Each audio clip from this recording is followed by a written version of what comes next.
सलामवालेकुम, उम्मीद करती हूँ आप सब ठीक होंगे। मैं भी बिल्कुल ठीक हूँ। जहाँ रहे खुश रहे, आबाद रहे, हंसते रहे, मुस्कुराते रहे। दूसरों के मुस्कुराने की वजह बने बिल्कुल राहिला की तरह। तो आज जो है माशाल्लाह से 13वीं सहरी हमने कर ली है। तो आज मैंने आपको सहरी की रूटीन नहीं दिखाई, क्योंकि सहरी में वही पराठा, वही अंडा, वही दही, वही बनाई। फिर आप लोग बोलेंगे कि राहिला आप एक ही चीज़ खाती है, एक ही चीज़ दिखाती। आई एम बोरिंग, यानी कि मैं बोर हो जाऊँगी। सॉरी, आप लोग बोर हो जाएंगे। तो मैंने सोचा कि आज हम बनाने लगे हलीम, जो कि है मेरी बिल्कुल फेवरेट डिश। तो उसका मसाला तो मेरे पास अभी नहीं है, तो सहरी में जो है वो गैस आ रही होती है। तो मैंने सोचा कि गोश्त का मसाला बना के हम सालन जैसा चढ़ाते, ताकि फिर सुबह में जैसे ही हम उठेंगे तो बाज़ार जाकर हलीम का पैकेट लाएंगे। लेकिन हम बनाएंगे पिसी हुई दालों का, क्योंकि शॉर्ट टाइम है, टाइम बहुत कम है, तो इसलिए हम पिसी हुई दालें लाएंगे। यहाँ पे देखिए, मैंने गोश्त निकाल दिया था और इनको जो है वो मैंने फ्रीज़र कर लिया था धोकर अच्छी तरह। जब रमज़ान से पहले ही मैंने इनको फ्रीज़र कर लिया था। तो अभी जो है इसके अंदर कुछ हड्डियाँ भी हैं। हड्डियाँ हम इसलिए डालेंगे ताकि उसकी यखनी निकले। तो ये ½ kg जितना गोश्त है और 1 पाव उसके अंदर हड्डियाँ हैं। तो हड्डियाँ ज़रूरी हैं, क्योंकि हड्डियों से जो है जूस निकलता है। तो मैं काटती हूँ अदरक, लहसुन और प्याज। हमने ले लिए 1 अदद प्याज, और यहाँ पर आ गई है लहसुन। हुदैबिया लेने गई फिर इससे अदरक। तो ये प्याज काटेंगे। 1 प्याज इसके अंदर काफ़ी है, बड़ी साइज़ की आपने प्याज ले लेनी है। ये 1 प्याज अब हम अभी डालेंगे, और बाकी जो है हम फ्राई करके ऊपर से लवाजमात के तौर पे खाएंगे। ये आ गया एक अदरक का टुकड़ा। तो चलिए इसको कटिंग करते हैं। प्याज जो है मैंने इस तरह स्लाइस में कटिंग कर ली है, और बहुत तेज़ प्याज है ये। अदरक लहसुन भी साफ़ हो चुका है, तो इतना अदरक लहसुन काफ़ी है, आप देख सकते हैं। और 1 अदद प्याज ली, कितनी ज़्यादा हो गई है। इसको अभी चढ़ाते हैं गोश्त को, ताकि हमारी गोश्त जो है वो अच्छी तरह पके और उसकी यखनी निकले मज़ेदार। किस किस की हलीम फेवरेट है ज़रूर आके बताना है आपने। मेरी हलीम, निहारी एंड बिरयानी, तीनों चीज़ें मेरी बहुत फेवरेट है। हमने ले लिया है साफ गोश्त, बिल्कुल हड्डी के बगैर, और 3-4 हड्डियाँ इसके अंदर हम डालेंगे। इसके अंदर भी देखें गोश्त लगा हुआ है। तो इसको भी हम, जब ये हड्डियों की यखनी निकल जाएगी ना, तो ये हम डाल देंगे। अदरक लहसुन पीस लिया हमने। 1 अदद आ गई है देगची, इसमें डालते हैं ऑयल, और इसको प्याज को करते हैं ब्राउन। अभी मुल्ला बोल रहा था कि रोज़ा बंद होने में 5 मिनट रहेगा। हम अभी कम डालेंगे, क्योंकि बाकी हम इसमें तड़का भी लगाएंगे। अब इसके अंदर डाल रहे हैं हम प्याज, जो हमने 1 अदद अपनी प्याज ले ली थी दरमियानी साइज़ की। इसको लाइट ब्राउन कर लेंगे, और फजर की अजान का वक्त हो चुका है। तो अगर आपको आगे का क्लिप नहीं दिखे तो आप समझ जाना कि अजान का टाइम था। ओके, हो गई थी अजानें और प्याज मेरा ब्राउन हो गया था, तो मैंने इसके अंदर अपना बीफ ऐड कर दिया। अब हम लोग ऐड कर रहे हैं जिंजर गार्लिक पेस्ट। ये देखें, मैंने इसके अंदर पानी ऐड कर लिया था। और हुदैबिया से जो है मैं आज कुकिंग करवा रही हूँ। मैंने कहा हुदैबिया को भी थोड़ा बहुत खाना बनाना आना चाहिए ना। तो ये देखें, हुदैबिया ने अदरक लहसुन कूटा भी है और डाला भी है। तो अभी जो है हम इसको अच्छी तरह अदरक लहसुन को भून लेंगे। ठीक है, जो है वो कोई मसाला नहीं है, क्योंकि मैं लेकर आऊँगी बाद में। तो ये देखें, हुदैबिया डाल रही है अपने खूबसूरत हाथों से 1 चम्मच हल्दी, क्योंकि मुझे है जल्दी। थोड़ी सी और डाल दे दूँ।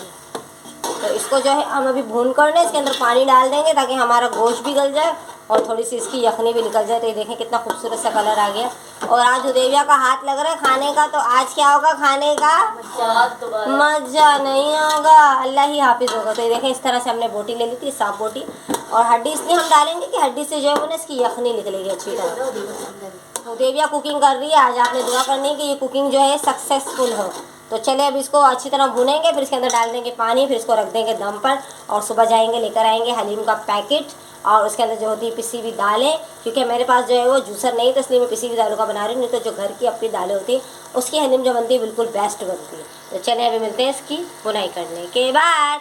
गोश्त बुनाई पे आने ही वाला है। थोड़ा सा हम नमक ऐड करेंगे इसके अंदर, ताकि जो है हमारा गोश्त नमकीन हो जाए। ये भुन जाएगा, फिर डालेंगे पानी, फिर आँच कर देंगे हल्की।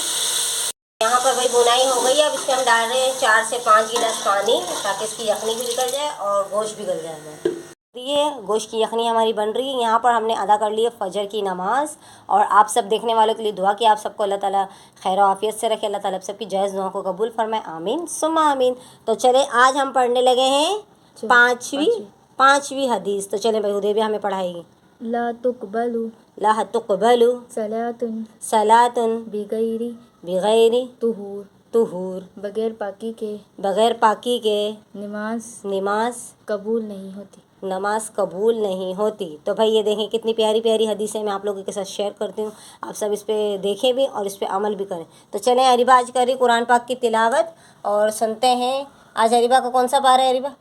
तिलावत।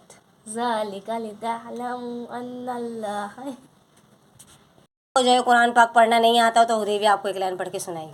ज़ालिका लितअलमू अन्नल्लाह यअलमु मा फिस्समावाति व मा फिल अर्ज़ि व अन्नल्लाह बिकुल्लि शैइन अलीम।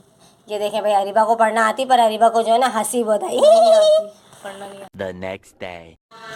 यहाँ पर आ गया हमारा शान का हलीम मिक्स पैकेट, जिसके अंदर है पिसी हुई दालें और एक अदद है मसाला। और ये देखें, हमने जो रात को प्याज जो अदरक लहसुन डाल के चढ़ाया था वो कुछ इस तरह से देखें पक गया। अब इसके अंदर डालते हैं शान मसाला हलीम का और इसको भूनते हैं। और फिर दालों को जो हमने क्या कहते हैं उसको लेकर आए पिसी हुई, उनको भिगोते हैं और इसके अंदर डालते हैं। गोश्त अच्छी तरह हमारा टेंडर हो चुका है। डल गया एक पैकेट दालों का जो कि है मिक्सचर में, और इसके अंदर पानी डाल के इसको कुछ देर के लिए कर लेते हैं डिप। ठीक है भाई, देखिए मैंने दालों को जो है ये इस तरह इसके कटोरे में डाल के डिप कर लिया। जब तक हमारा मसाला बॉईल होगा ये दालें भीग जाएंगी। गद्दू भी इसके अंदर ही सब कुछ ही पिसा हुआ है। यहाँ पर आ गया है शान हलीम मसाला, तो थोड़ा सा हम बचा लेंगे क्योंकि हमें थोड़ा सा जो है वो ऊपर से तड़का भी देना है। इसके अंदर गोश्त में डाल के इसको हम कर लेंगे अच्छी तरह भुनाई, क्योंकि मैंने अदरक लहसुन में सिर्फ गोश्त को पका लिया था क्योंकि मेरे पास इतना टाइम नहीं था। अब इसको भून के जो है ना मैं निकाल लूँगी और फिर इसको हम जो है वो कर लेंगे, क्या कहते हैं इसको, गोश्त को निकाल के ना कूट लेंगे। ठीक है, तो चलिए इसको अच्छी तरह भूनते हैं तड़के के लिए। और बाकी मसाला जो है वो मैंने इसके अंदर ऐड कर दिया। यहाँ पर मैं बना रही हूँ सिलेंडर पे, क्योंकि गैस जो है वो अभी नहीं आ रहा है। तो इसकी करते हैं अच्छी तरह भुनाई, और जब ये भून जाएगा तो फिर इसमें पानी डाल के दालें अपनी डालकर अच्छी तरह इसको पका लेंगे। हमारा जो है वो गोश्त भूनने ही वाला है। अभी गोश्त को निकालते हैं, अलग करते हैं, और इसके अंदर जो अपनी दालें हमने भिगो कर रखी है वो ऐड करते हैं। ये देखें, गोश्त को हम इसमें निकाल के कुट डालेंगे, क्योंकि गोश्त को जो है हमें चाहिए रेशा। तो गोश्त देखें अब बिल्कुल गल चुका है। ये मज़ेदार सा गल चुका है। इसको अलग करते हैं। यहाँ पर आ गया है हमारा बीफ, और ये यखनी मैंने थोड़ी सी निकाल ली थी जो कि मैंने गोश्त के साथ पकाई थी, वो इसके अंदर डालते हैं और अपनी दालों को ऐड करते हैं और इसका चूल्हा करते हैं ऑन। मैंने कहा गोश्त जल ना जाए, तो मैंने इसकी चूल्हा बंद कर दिया। देखिए इसमें डाल दिया है अपनी दालों को जो हमने भिगो कर रखा था वो। बाकी पानी इसमें हम और भी ऐड करते हैं और चूल्हे को करते हैं ऑन। देखिए हमने जो है वो दालें जो अपनी भिगो कर रखी थी वो डाल दी, और उसके साथ हमने 4 गिलास पानी और डाल दिया। इसको हम अभी उबाल आएगा फिर कर देंगे हल्का, ताकि अच्छी तरह जो ये हमारी हलीम पक जाए। और आज है जुम्मातुल मुबारक, तो आप सबको जुम्मा बहुत मुबारक हो। ये अच्छी तरह पकेगा, फिर आपसे मिलते हैं इसको अच्छी तरह पकाने के बाद।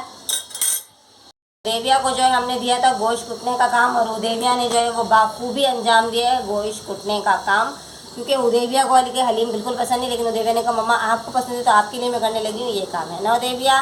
तो चले अब इसको इस बॉल में डालते हैं और थोड़ा इसको और ऐसा कर लेते हैं। तो इसको हम करते हैं कवर और इसको छोड़ देते हैं 2 से 3 घंटे के लिए। तो मिलते हैं आपसे 2 घंटे के बाद। 2 hours later. भाई हलीम जो है मैं चली गई थी जॉब पर, तो मैंने कर दी थी बच्चों के हवाले। ये देख सकते हैं मेरे हस्बैंड जी ने बोला कि मैंने इसे खूब बनाया और ये अच्छी तरह पक चुकी है। अब जो हमारा ये रेशा किया हुआ गोश्त है ये हम इसके अंदर ऐड करते हैं, तो इसके अंदर चिपक ही गया। डाल दिया है अपना गोश्त। अब इसके साथ हम थोड़ी देर इसको पकाएंगे, फिर इसको हम लगाएंगे खूबसूरत सा तड़का। तड़के के लिए हमने प्याज कटिंग कर ली और आधा जो है हमने मसाला बचा के रखा था। इसको थोड़ा गोश्त को चलाते हैं इसके अंदर, ताकि इसके अंदर जो है वो एक रेशा बने। ठीक है, ले लिया है हमने तड़के के लिए तेल, और यहाँ पर आ गया है प्याज, और ये बचाया था हमने हलीम के अंदर जो मसाला लिखा था पैकेट के अंदर वो बचा लिया था। ऑयल का वेट करते हैं गर्म होने का, फिर इसके अंदर ऐड करते हैं प्याज। यहाँ पर मैंने ऑयल में डाल दिया है प्याज और इसको करते हैं ब्राउन। प्याज हमारी तकरीबन ब्राउन होने वाली है, बस इसको थोड़ा सा और ब्राउन करेंगे फिर इसको उतार लेंगे। ये देखें प्याज हमारी ब्राउन है। इसमें ऐड करते हैं जो हमने अपना मसाला निकाल के रखा है। इससे जो है वो हमारी हलीम में आएगी आन बान शान। बिस्मिल्लाहिर्रहमानिर्रहीम। ये देखो, वाह तो यमी बन गई कराची स्पेशल बंसरोट हलीम, वो भी बीफ के अंदर। तो बस अब इंतज़ार करते हैं रोज़ा खुलने का। और मैं अपने लिए रोटी लेकर आई। मेरे शौहर ने कहा मुझे खानी है रोटी, तो उनके लिए बनाते हैं यहाँ पर रोटी। हलीम को लेकर जाते हैं अंदर, फिर इसको करते हैं डिश आउट और आपको बताएंगे खाकर कि कैसी बनी कराची की मशहूर बंसरोट की हलीम, वो भी बीफ में। A few moments later. तो यहाँ पर भाई हमारी यमी टेस्टी हलीम हो चुकी है रेडी। इसको करते हैं डिश एंड आउट। ये देखें, बिस्मिल्लाहिर्रहमानिर्रहीम। वाह, ज़बरदस्त से धुआं दानी वाली हलीम है भैया हमारी। इसको निकालते हैं डिश में और फिर अपनी जो है इसके ऊपर करते हैं सजावट। ये मैं हूँ और मैंने अपने जो है फ्रेश हो गए, और मेरा 3 दिन से दुपट्टा एक क्यों है, क्योंकि मैं जो भी सूट पहन रही हूँ ये दुपट्टा उसके साथ मैच कर रहा है। तो आप लोग ये मत कहना कि राहिला आप कपड़े चेंज नहीं करी। कपड़े में रोज़ एक दिन छोड़ के चेंज करती, पर ये दुपट्टा जो है वो सबसे मैच करता है, तो मैं इसी को चला रही हूँ। क्या करें, गरीबी हाल है। तो ये देखें भाई, हमारी हलीम जो है बहुत मज़ेदार सी खुशबू आ रही है। अब जब खाएंगे तो पता चलेगा कि इसका क्या जायका और क्या लज्जत है। मुझे तो बहुत अच्छी लग रही है और मुझे मुहर्रम याद आ रहा है इस हलीम को देखकर। लावाज़मात, ये हमने प्याज भी रोल कर लिए, पुदीना कटिंग कर लिया, हरा धनिया कटिंग कर लिया, नींबू जो है वो हलीम की शान है, चाट मसाला जो है वो जान है। यहाँ पर आ गया हमारा ऑरेंज शरबत, यहाँ पर आ गया ठंडा ठंडा कूल कूल पानी, यहाँ पर आ गई है डब रोटी, यहाँ पर आ गई है रोटी, मेरे शौहर ने कहा मैं रोटी खाऊंगा, यहाँ पर आ गई है खजूर, यहाँ पर आ गई कल की पुडिंग, कल का बचा वो कुछ जो भी है वो। और चले इसको सजाते हैं और दिखाते हैं आपको। तो पहले इसके अंदर हम ऐड करते हैं अपना हरा धनिया, बिस्मिल्लाहिर्रहमानिर्रहीम, और इसी के साथ डालते हैं थोड़ा सा पुदीना, यमी। यहाँ पर आ गई है हमारी ब्राउन कीवी प्याज जो है हलीम की आन बान शान, और नींबू तो हमें जिसको चाहिए होगा हम ऊपर से डाल सकते हैं, ठीक है। यहाँ पर आ गया है चाट मसाला, मज़ा दोबाला। नींबू साबित रख दो। नींबू तो हम इसी तरह रख देंगे, जिसको चाहिए होगा वो खा सकता है। और ये हमारी प्लेट तैयार हो गई। अब हम यहाँ पर करते हैं सबके लिए दुआ, अल्लाहुम्मा बारिक अला मुहम्मदिन व अला आलि मुहम्मद कमा सल्लैता अला इब्राहीम व अला आलि इब्राहीम इन्नका हमीदुम मजीद। अल्लाह ताला इस रमज़ान मुबारक महीने के सदक़े में सबकी मुश्किलें, परेशानियाँ, तकलीफ़ें, आफत दूर फरमाए। हमारे जितने भी बहन भाई हमें देखते हैं, अल्लाह ताला उन सबको महफूज रखे, अपने हिफ्ज़ व अमान में रखे। हमारी बिल्किस बाजी है, तायरा बाजी है, अल्लाह ताला उनके बच्चों को कामयाब करे, अल्लाह ताला उनको सेहत दे, बिल्किस आपा को अपने हिफ्ज़ व अमान में रखे, अल्लाह ताला उनको जहान की सारी खुशियाँ दे। आपने कहना है आमीन सुम्मा आमीन। अल्लाह ताला हमारी माओं को, हमारी सासों को अल्लाह ताला हज पे बुलाए, उम्रे पे बुलाए, और जिन बच्चों के रिश्ते नहीं होते अल्लाह ताला उनके नेक रिश्ते लाए, और जो बे औलाद है अल्लाह ताला उनको नेक औलाद दे, जो बेघर है अल्लाह ताला उनको नेक घर दे, और जिन बच्चों के पेपर हो रहे हैं अल्लाह ताला उन सब बच्चों को कामयाब करे। हुदैबिया, अरीबा, राहिम को भी अल्लाह ताला कामयाब करे। और अल्लाह ताला से आप दुआ करना कि हमारे जो घर का मसला है वो हल हो जाए। और हमारे शाजिब भाई है जिनको एक दाना निकले वो अल्लाह ना करे वो कैंसर का दाना लाओ, उनके लिए आपने दुआ करनी कि अल्लाह ताला उनको सेहत दे। हमारे शानी भाई की कमर का ऑपरेशन होने वाले, अल्लाह ताला उनको सेहत दे। और जिन जिन का नाम हमें याद है हम उन सब का नाम लेते हैं। जैसे कि मैंने आपको पहले पिछली वीडियो में बताया था, हमारे पिछले गली में एक आंटी रहती हैं, उनको भी बेचारी को कैंसर है, अल्लाह ताला उनको भी सेहत दे। और जितने भी बीमार हैं जहाँ भी हैं कहीं भी, अल्लाह ताला उन सबको सेहत और तंदुरुस्ती दे। और उन सबके सदक़े से अल्लाह ताला हमारे घर से बीमारियों को, मुश्किलों को, परेशानियों को, आफतों को दूर फरमाए। आप सब ने कहना है आमीन सुम्मा आमीन रब्बुल आलमीन। भाई यहाँ पर हमने सारा एहतमाम कर लिया और अभी रोज़ा खोलने में अभी भी पूरे 10 मिनट है। दुआएं शुआएं भी मांग लिए, दुरूद शरीफ भी पढ़ लिए, सब देखने वालों के हिफ्ज़ अमान में दुआ भी कर ली। और यहाँ पर आपके साथ में एक छोटी सी बात शेयर करना चाहती हूँ, वाक़या तो नहीं है, छोटी सी एक बात है जिसको हम शेयर करना चाहती हूँ मेरी यूट्यूब फैमिली के साथ। एक शख्स का हो गया था इंतकाल, तो उसके जनाजे को लेकर जा रहे थे दफनाने के लिए। उसके बेटे भी थे और बाकी जिससे पड़ोसी वगैरह होते हैं, जो कांदी होते हैं साथ, वो भी जा रहे थे। तो अचानक से बीच में एक शख्स आया, उसने कहा इस जनाजे को यहीं पर रोक दो और इसे आगे मत लेके जाना, क्योंकि इस जनाजे के साथ जो है मेरा कोई मामला है। तो उसने कहा चलो कोई बात नहीं। फिर उन्होंने जनाजे को रखवाया नीचे, उस आदमी ने, शख्स ने, और नीचे रख के बोला कि इस जो शख्स जो मर चुका है इसके ऊपर है मेरे 45 लाख रुपये कर्ज़ है। जब तक आप लोग मेरा कर्ज़ नहीं दोगे इस जनाजे को मैं आगे नहीं लेके जाने दूंगा और ना ही मैं इसको दफनाने दूंगा। तो पहले आप लोग मुझे इसके जो 45 लाख रुपए हैं वो दो। इनका जो भी वली वारिस है, जैसे कि इनके बेटे हैं कोई भी हैं, तो उनके साथ जो भी थे कांदी, उन्होंने कहा कि हमारे पास तो 45 लाख रुपए नहीं है जो हम इसको दें। तो वहाँ पर जो एक शख्स था, फिर वो शख्स भाग कर गया उसकी बेटी के पास, जिस महरूम शख्स का इंतकाल हो गया उसकी बेटी के पास गया, उसको बताया कि ऐसे ऐसे आपके अब्बू के जनाजे को रोक दिया गया है और एक शख्स कह रहा है कि मुझे इनसे 45 लाख रुपए लेने हैं। जब तक इसको 45 लाख रुपए नहीं देंगे तो हम इस जनाजे को आगे नहीं लेके जाने देंगे और ना ही हम इसको दफनाने देंगे।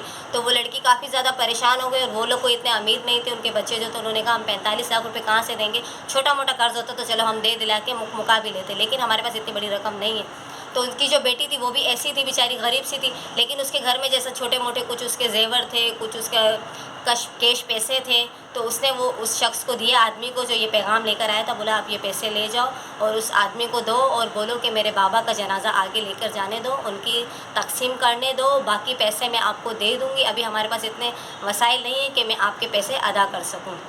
तो फिर वो शख्स आया, उस आदमी को दिए, बोला देखें ये इनकी बेटी है। उन्होंने कहा मेरे पास इतनी रकम तो नहीं है पर मेरे पास फ़िलहाल ये पैसे, आप ये ले लो, बाकी की रकम मैं आपको बाद में दूँगी।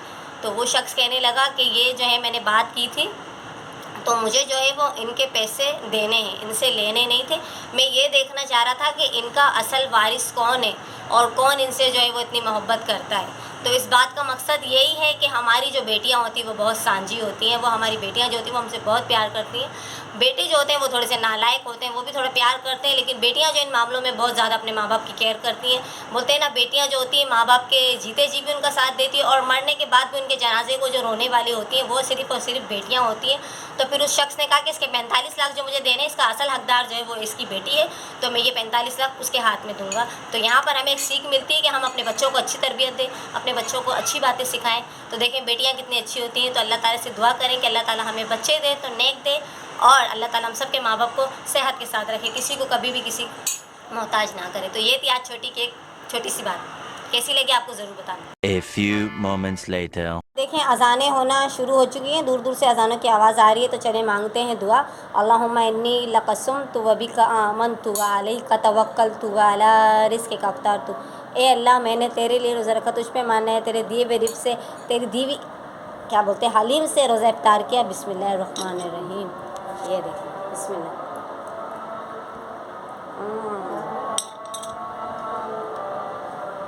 ये तो ठंडा ठंडा ऑरेंज।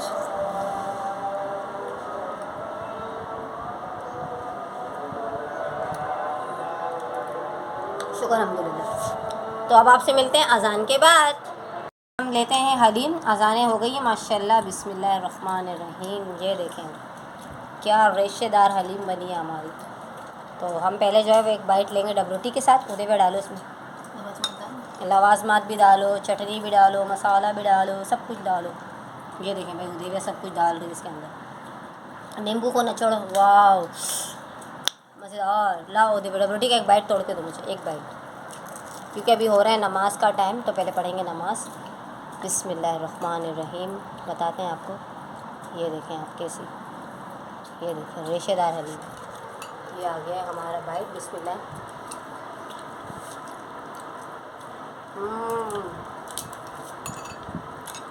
Very yummy.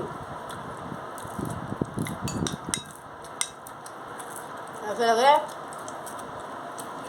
पंसर रोड की मशहूर हलीम जो है ना, कराची हलीम, उससे भी मज़ेदार। वाकई मज़ा। घर की हलीम की बात ही कुछ और है। और मेरी जो है ना वो सबसे फेवरेट डिश जो है ना वो हलीम है। ये एक चम्मच आपके लिए।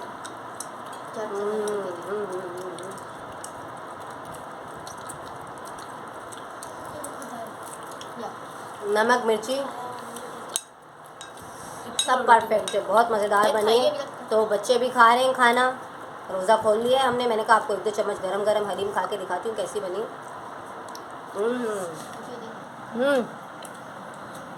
कैसी बनी